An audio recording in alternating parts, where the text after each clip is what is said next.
Le journal New York Times vient de publier un rapport surprise détaillant un plan de l'administration Trump visant à mettre fin définitivement aux tensions avec Téhéran. Le point le plus marquant de ces développements est l'entrée en scène du chef d'état-major de l'armée pakistanaise, le général Sayed Asim Mounir, en tant que médiateur principal entre Washington et Téhéran.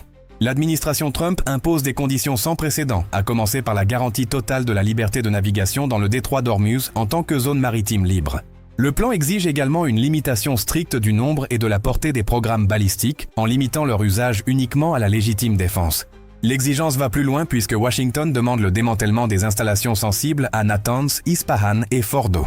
Il est aussi question du transfert de toutes les matières enrichies vers l'Agence internationale de l'énergie atomique et de l'abandon définitif de toute ambition militaire non civile. Dans un tournant stratégique majeur, l'administration Trump exige la fin du soutien aux groupes armés et l'arrêt total du financement de toutes les factions dans la région. En contrepartie, Washington propose des concessions économiques massives, incluant la levée totale de toutes les sanctions imposées. De plus, un soutien technique serait apporté pour développer l'énergie civile à la centrale de Bushehr, pour la production d'électricité, avec l'engagement officiel de ne plus réimposer de restrictions économiques à l'avenir. Ces mesures placent la région face à un tournant historique décisif. Cette médiation réussira-t-elle à clore cette crise pour toujours, ou les conditions de démantèlement seront-elles un obstacle à une solution finale? L'administration Trump pariera-t-elle sur ce pacte pour stabiliser la région? Les prochains jours nous apporteront la réponse.